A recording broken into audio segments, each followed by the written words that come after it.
मेरा नाम आराध्या है। मेरी उम्र 19 साल की थी जब मेरे लिए रिश्ता आया। ये रिश्ता मेरे बाबा के दोस्त के घर से आया था।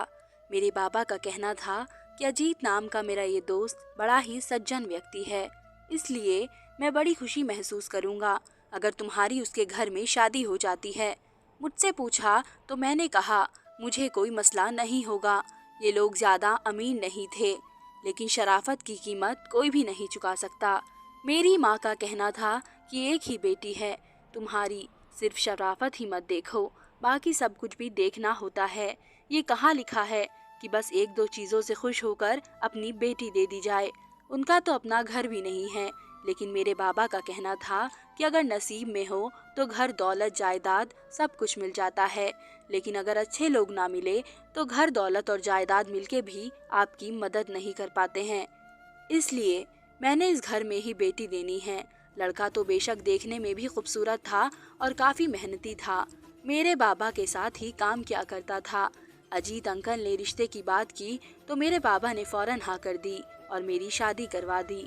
मेरी माँ आखिर तक इस रिश्ते के खिलाफ थी और मेरे होने वाले पति दीपक की माँ को भी ये रिश्ता स्वीकार नहीं था। उनका कहना था कि बड़े घर से लड़की आएगी तो कोई काम भी नहीं करेगी, उसके नखरे कम नहीं होंगे। इस घर में मेरे दो ननंद भी थी और एक जेठानी भी थी जो मेरी सास के किसी रिश्तेदार की बेटी थी, इसलिए मेरी सास उससे बहुत मोहब्बत करती थी। मेरी बड़ी ननंद 18 साल की थी और छोटी ननंद 13 साल की थी। मेरी शादी हो गई और मैं अपने घर में आ गई। मेरे पति को पूरा दिन काम में बिजी रहने की आदत थी। वह ज्यादातर घर पर नहीं होता था। शुरू में एक हफ्ते तक मेरी बहुत इज्जत हुई। उसके बाद मेरी सास ने कह दिया कि घर में काम करना होगा, क्योंकि हम सब लोग मिलकर ही काम करते हैं। तुम्हारे घर की तरह यहाँ पर नौकर नहीं है। मैंने कहा कि ठीक है, मैं अपने हिस्से का काम कर लिया करूँगी। मेरी जेठानी और मेरी सास हमेशा आपस में कोई न कोई बात करती रहती थी। इस घर में मेरा सिर्फ एक ही हिमायती था और वह थे मेरे ससुर, क्योंकि वह मुझे अपने दोस्त की मर्जी से बहू बनाकर घर लाए थे। इसलिए मुझे अपनी बेटी समझते थे और अपने दोस्त के सामने शर्मिंदा नहीं होना चाहते थे। मेरा ख्याल रखते थे। उन्हीं की वजह से मेरी इस घर में शुरू शुरू में काफी इज्जत हो रही थी। मेरे ससुर ने साफ कह दिया था कि ज्यादा काम नहीं करवाया जाएगा, नहीं तो उसके माँ बाप सोचेंगे कि हम उसका ख्याल नहीं रख रहे हैं। इसलिए मुझसे बस 2-3 काम ही करवाए जाते थे। मेरे ससुर घर पर आते तो मुझे काम करते हुए देखकर कहते कि बेटा चलो जाओ अपने कमरे में, यहाँ पर क्या कर रही हो, जाकर आराम करो। मेरी सास का कहना था कि हम इसे आराम करने के लिए नहीं लाए हैं, और ये पहली जो बहू इस घर में आई थी मेरे रिश्तेदार से आई थी। ये भी तो सारे घर के काम करती थी और शादी के तीसरे दिन इसने काम करना शुरू कर दिया था। मेरे ससुर ने कहा कि मैंने तो तब भी तुम्हें मना किया था कि किसी की बेटी है, हमारी भी 2 बेटियां हैं, लेकिन तुमने बात नहीं मानी थी। लेकिन अब आराध्या के साथ ऐसा नहीं होगा, ये पढ़ी लिखी लड़की है। मेरी सास ने कहा कि आप भी तो गलत कर रहे हैं, अगर पहली बहू पढ़ी लिखी नहीं है तो आप इस तरह की बातें कर रहे हैं। लेकिन मेरे ससुर का कहना था कि मेरा इस घर में बहुत ज़्यादा ख्याल रखा जाए। मेरी ननंद भी बहुत ज़्यादा जलती थी और इस बात पर बहुत ही ज़्यादा गुस्सा करती थी कि मेरे साथ स्पेशल ट्रीटमेंट क्यों हो रहा है, मेरे साथ वो सब कुछ क्यों हो रहा है जो दूसरी बहू के साथ नहीं हुआ और कभी उसके साथ भी नहीं हुआ। जब मेरी शादी हुई तो सर्दियों का मौसम था, लेकिन मौसम बदल रहा था और सर्दी जा रही थी। अब गर्मियों का मौसम आने लगा था और अब कमरे के अंदर सोया नहीं जाता था। हमारी तो अभी शादी हुई थी, हम बाहर नहीं सो सकते थे क्योंकि एक दूसरे के बगैर नींद नहीं आती थी। मेरा पति कहता था कि बाहर जाकर सोएंगे तो बिछड़ जाएंगे, इसलिए गर्मी बर्दाश्त कर लो। मैं तो उसकी ऐसी बातों पर हंसती थी। वह बहुत अच्छा था, मेरा बहुत ख्याल रखता था। एक दिन मेरी सास ने मुझे ताना दे दिया। वैसे इससे पहले भी वह मुझे 1000 ताने दे चुकी थी, पर उनका कहना था कि ये ज़माने तो मर्दों का है, इस ज़माने में तो सिर्फ मर्दों की चलती है। चाहे घर हो या कोई कारोबार हो या चाहे कोई राज्य या देश हो, इसको मर्द ही तो चलाते हैं। और इस घर के दोनों मर्दों को तुमने उंगलियों पर लपेटा हुआ है। एक तुम्हारा पति है तो एक तुम्हारा ससुर है। एक तुम्हारे नाज नखरे उठाते हुए नहीं थकता है और दूसरा तुम्हारे खिलाफ किसी को कुछ बोलने नहीं देता। लगता है अपनी खूबसूरती से सबको दीवाना बना रखा है। मैं हैरान रह गई कि मेरी सास किस तरह की बातें कर रही है। उनको इस तरह की बात नहीं करनी चाहिए थी। मैं अपने ससुर को अपने बाप की जगह देखती थी और मैं भी तो उनकी इज्जत करती थी। मैंने भी उनके साथ कभी कोई बदतमीजी नहीं की थी। मेरे ससुर वैसे तो पेंशन पर थे, लेकिन उनकी नौकरी बहुत अच्छी थी, इसलिए उनको पेंशन भी बहुत ज़्यादा मिलती थी। जब उनके पैसे आते तो वो सबको उनका हिस्सा दिया करते थे। उन्होंने मेरी जेठानी को 1,000 रुपए दिए। उसने चुप करके पकड़ लिए। शायद वह हर महीने उसको 1,000 रुपए ही दिया करते थे। मेरी बड़ी ननंद को 2,000 दिए और छोटी ननंद को 1,000।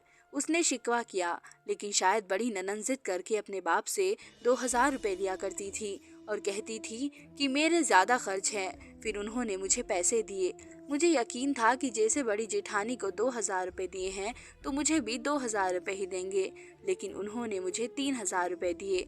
ये देखकर बाकियों की शक्ल अजीब सी बन गई और जो पैसे बच गए उन्होंने मेरी सास की तरफ बढ़ा दिए। तो मेरी सास ने कहा कि ये भी अपने पास ही रख लो, अब बच ही क्या गया है, आपने तो नए खर्च निकाल लिए हैं, बिना ये सोचे समझे कि अब मैं इतने पैसों में पूरा महीना कैसे चलाऊंगी। वह शायद मेरे पैसों की बात कर रही थी, क्योंकि मेरे ससुर ने पहली दफ़ा मुझे पैसे दिए थे। ननद ने भी फौरन ही कह दिया कि उसको ज़्यादा पैसे क्यों दिए हैं, ये तो अमीर बाप की बेटी है, ये तो कुछ भी दे सकती है। मेरी जेठानी ने कहा कि तुम अपने निकालो, जिसकी जितनी अहमियत होती है उसको उतना ही दिया जाता है। वह भी बातों बातों में ताना मारकर वहाँ से चली गई। मुझे काफ़ी अजीब लगा। मैंने अपने ससुर को बाद में कहा कि पैसे मम्मी जी को दे दें, मुझे कोई मसला नहीं है, मुझे पैसों की ज़रूरत नहीं है। मेरे ससुर ने कहा कि बेटा, ज़रूरत की बात नहीं होती है, तुम्हारे पास सब कुछ है और तुम्हारे माँ बाप भी तुम्हारे लिए कर सकते हैं, लेकिन बात उसूल की होती है। तुम्हें मैंने इसलिए ज़्यादा पैसे दिए हैं क्योंकि मुझे पता है कि तुम एक अमीर घर से आई हो और वहाँ पर तुम्हारे लिए इतने पैसे से कोई बात नहीं होती होगी। मैं तो तुम्हें उससे भी ज़्यादा पैसे देना चाहता था, लेकिन फिर इस तरह मेरे लिए मुश्किल हो जानी थी। उसके अलावा भी उनका रवैया मेरे साथ बहुत अच्छा था। जब मैं खाना बनाती तो वह ज़रूर तारीफ करते थे। अगर मैं कोई बात करती तो मेरा साथ देते थे। अगर मैं कहती थी कि मैंने घर जाना है तो मेरी सास फौरन कहती है कि बार बार जाने की क्या ज़रूरत है। तो मेरे ससुर जी कहते थे कि जाने दो इसको, बच्ची का दिल कर रहा होगा। अपने घर वालों से मिलने के लिए इंसान का हर वक्त दिल करता है। सब लोग इस तरह से चिढ़ते थे कि वह मेरी इतनी साइड क्यों लेते हैं, क्योंकि उन्होंने अपने दोस्त से वादा किया था कि वह हमेशा मेरा ख्याल रखेंगे और वो इस वादे को निभा रहे थे। मुझे इस बात की खुशी थी कि मेरे ससुर उसूल परस्त थे। अच्छी बात थी। कहते हैं कि सास और ससुर में से कोई एक भी अच्छा हो तो औरत के लिए काफ़ी सहारा होता है, लेकिन आजकल जो हालात चल रहे हैं, ससुर तो सास से भी ज़्यादा बहू को तंग करते हैं। मेरी ननद भी मुझे कोई ना कोई बात कहती रहती थी और मेरी जेठानी की ज़ुबान भी ऐसे चलती थी जैसे मेरे साथ लड़ाई करना उसका हक है।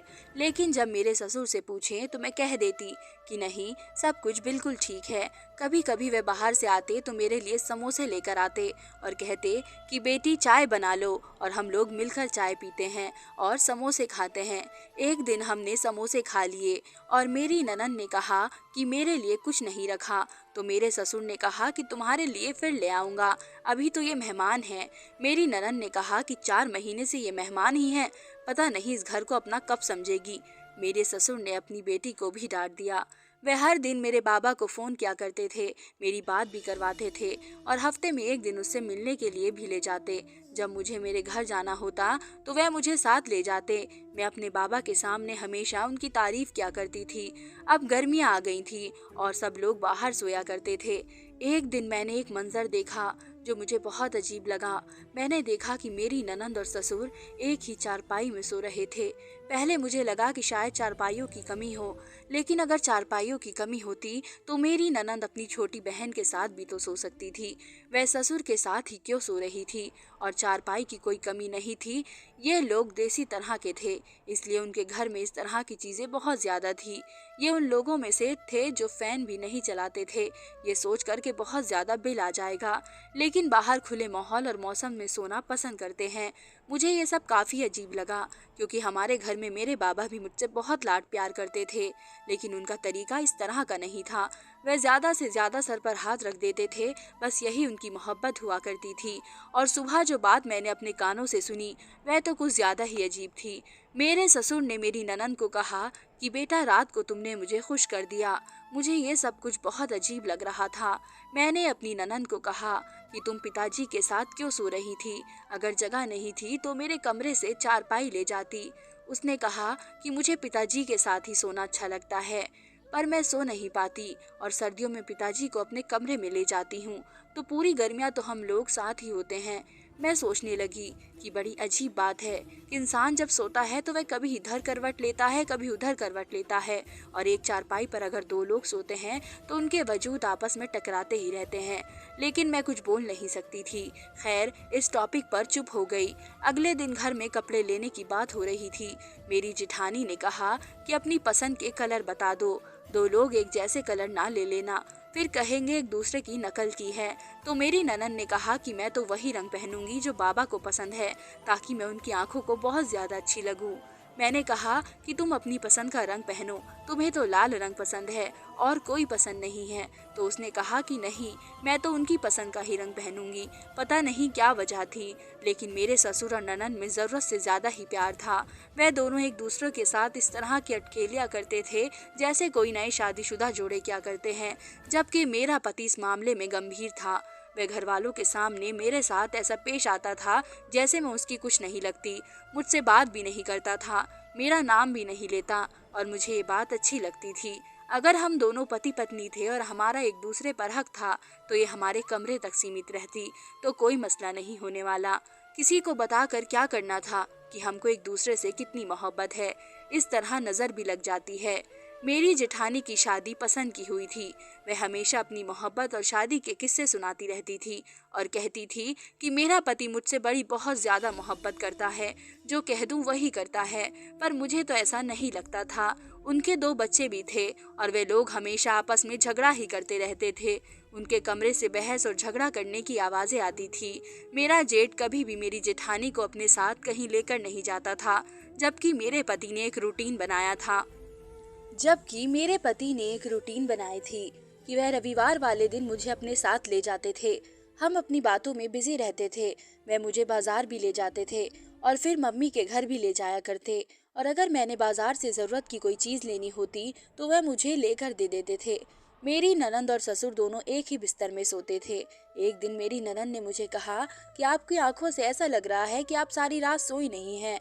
दरअसल बात कुछ ऐसी थी, क्योंकि मैं और मेरे पति ने बैठकर फिल्म देखी थी और हम काफी देर से सोए थे। उसके बाद शोर होने लगा था और मैं जल्दी जाग गई, क्योंकि मैंने अपने पति को दुकान पर भी भेजना होता है। मैंने कहा कि वह हम रात भर जागते रहे हैं, सुकून से नींद नहीं आई। मेरी ननंद ने कहा कि मुझे तो बहुत सुकून की नींद आती है, इतने मजे की नींद आती है कि मैं आपको बता नहीं सकती। कब सोती हूँ कब जागती हूँ पता ही नहीं चलता। मुझे मेरी ननंद की बातों से घिन आने लगी थी। एक दफा मेरा जन्मदिन था और मैं खुद ही भूल चुकी थी कि मेरा जन्मदिन है। मेरे माँ बाप मुझे हैरान करने के लिए अचानक से मेरे घर आ गए। यहाँ पर रात को बिस्तर जल्दी बिछा दिए जाते थे और सब लोग अपने अपने बिस्तर पर ही बैठ जाया करते थे। इसी तरह मेरी ननंद और ससुर अपने बिस्तर में एक साथ बैठे फोन पर कोई चीज देख रहे थे। जब मेरे माँ बाप अचानक से घर में आ गए, उनके हाथ में एक केक और मेरे लिए तोहफा था। उन्होंने ये मंजर देखा तो वह भी हैरान रह गई।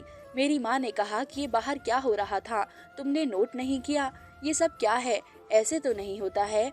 मैंने कहा कि मुझे पता है, लेकिन मैं क्या कर सकती हूँ। उन्होंने कहा कि तुम पता लगाओ। मैंने कहा कि पता लगाकर मुझे क्या मिल जाएगा।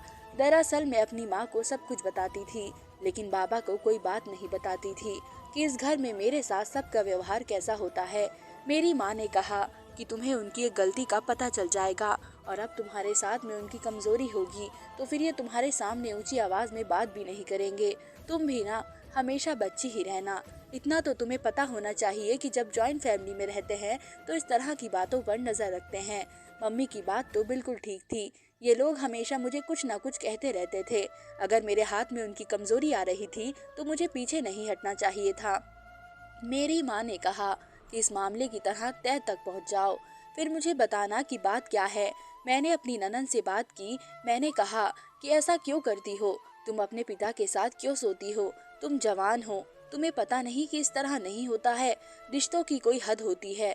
उसने कहा कि मेरे और पिताजी के रिश्ते की कोई भी हद या सीमा नहीं है।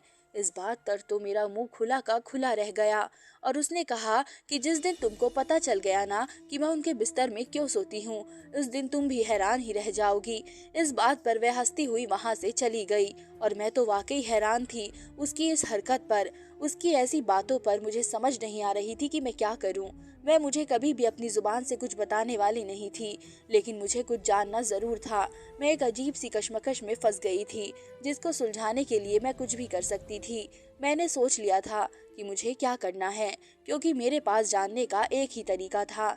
एक दिन घर में लाइट गई हुई थी और पता चला था कि पूरे शहर की लाइट बंद है, पूरी रात नहीं आएगी। मैंने अपने पति से कहा कि आज हम भी बाहर सो जाते हैं और उसका कहना था कि उसने बाहर नहीं सोना। वह जल्दी आ गया और अपने कमरे में जाकर सो गया। मैं थोड़ी देर के बाद उठी और जाकर अपनी ननद की जगह पर लेट गई।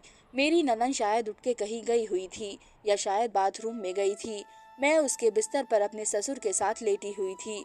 मेरे ससुर जाग रहे थे, लेकिन कुछ बोल नहीं रहे थे। अचानक उन्होंने मेरे सर पर हाथ रखा और शायद महसूस कर लिया कि उनकी बेटी नहीं हूँ। अचानक अपने बिस्तर से निकल गए और साथ ही लाइट आ गई, जबकि मैंने सुना था कि लाइट तो सुबह ही आएगी। लेकिन शायद मेरी किस्मत खराब थी। मेरे ससुर ने कहा कि यहाँ पर क्या कर रही हो, क्योंकि उनको ये बात अच्छी नहीं लगी थी। मैं शर्मिंदा हो गई और परेशान भी। मेरा पति भी आ गया और उसने कहा कि तुम यहाँ क्या कर रही हो। सब लोग मुझे हैरान होकर देखने लगे। मैंने कहा कि मैं उनको क्या बताती कि अचानक से अपने ससुर के बिस्तर पर आकर क्यों लेट गई। मैंने झूठ बोला कि मैं नींद में चल रही थी, पर मेरे पति ने कहा कि इससे पहले तो तुम्हें नींद में चलने की बीमारी नहीं थी। मेरी ननद ने सबके सामने आकर ये कह दिया कि ये बार बार मुझसे सवाल करती थी कि तुम अपने पिता के साथ क्यों सोती हो। लगता है ये इसलिए सोने के लिए आई है ताकि इसको पता चले कि हमारे बीच कोई गलत रिश्ता तो नहीं है। मेरी ननद ने तो मुंह फाड़ कर बात कर दी। मेरे ससुर ने सर झुका दिया और वहां से चले गए। मेरी सास भी कानों को हाथ लगाकर रह गई और मेरी जिठानी ने भी आग में तेल डालने की पूरी पूरी कोशिश की और कहा कि हाय राम, ये हमें इस तरह का समझती है। जो इंसान के लिए फिक्रमंद रहता है उस इंसान को चरित्रहीन समझती है। मेरे पति ने भी मुझे अच्छी भली बातें सुनाई कि तुम्हारे दिमाग में जो भी चल रहा था, तुम्हें यह हरकत नहीं करनी चाहिए थी। मेरी जो भी इज्जत थी वह खराब हो चुकी थी। मेरे ससुर मुझसे दूर रहते थे और मेरी तरफ देखते भी नहीं थे। मेरी फिक्र करना तो दूर, मेरे लिए कोई चीज लाना तो दूर, वह तो अब मेरी नमस्ते का जवाब भी नहीं देते थे। शायद मुझे इस दुनिया की सबसे बेवकूफ औरत समझ रहे थे। एक हफ्ते बाद मेरी ननद ने मुझे एक ऐसी बात की कि मैं हैरान रह गई। उसने कहा कि दरअसल मैं एक लड़के को पसंद करती हूँ और घर वालों को उसके बारे में बताने वाली थी कि मैं उसके साथ शादी करना चाहती हूँ। इस घर में सारे फैसले मेरे पिताजी ही करते हैं, इसलिए मैं रोज रात को उनके पाँव दबाया करती थी और उनके साथ ही सो जाती थी, क्योंकि मुझे उनको मनाकर उनसे अपनी एक बहुत बड़ी बात पूरी करवानी थी। जब उन्होंने मुझे कहा कि तुमने मुझे खुश कर दिया, तो उसका मतलब यही था कि मैंने उनके पाँव दबाए थे। लेकिन तुम इतनी बेवकूफ थी कि तुमने खुद ही अपने पाँव पर कुल्हाड़ी मार ली और न जाने क्या समझती रही। जब तुमने मुझे अजीब नजरों से देखा और मुझसे अजीब सी बात की, तो मैंने जानबूझकर इस कहानी को हवा दी। मैंने कहा कि अगर तुम ऐसा समझती हो तो समझती रहो, मुझे तो ना इससे फायदा था ना नुकसान। तो मुझे बात क्लियर करने की क्या जरूरत है कि तुमने अपनी इज्जत तो टके की करवा ली है। मेरी ननद ने घर वालों को बता दिया कि वह किसी को पसंद करती है और घर वालों ने उसकी शादी उसके साथ करवा दी और उसके बाद वह कभी भी पिताजी के साथ नहीं सोई और ना ही उसने कभी उनके पाँव दबाए, क्योंकि उसका मतलब निकल गया था। लेकिन मैं सबके सामने बुरी बन गई थी और मैं इस बात की सफाई भी नहीं दे सकती थी। पहले ये लोग मुझे पसंद नहीं करते थे। मेरा पति भी अब मुझे कहने लगा कि तुम बेवकूफ़ हो और मेरी ज़िंदगी इसी तरह गुजर रही है। अपनी ज़िंदगी से मैंने ये सबक सीखा है कि किसी की बातों में नहीं आना चाहिए और फिजूल में किसी के मामले में बोलने की कोशिश नहीं करनी चाहिए और ना ही इन बातों के बारे में सोचना चाहिए जिनके साथ आपका कोई मतलब नहीं है। पर मैं इस नतीजे पर पहुंची हूँ कि आजकल लोग बहुत ज़्यादा चालाक है। जहाँ हमारी सोच ख़त्म होती है वहाँ से उनकी सोच शुरू होती है। अपने आप को समझदार समझते हैं, लेकिन एक चालाक इंसान समझदार इंसान से ज़्यादा खतरनाक होता है। समझदार इंसान में फिर भी इंसानियत होती है, लेकिन चालाक इंसान सिर्फ अपना फ़ायदा करना जानता है।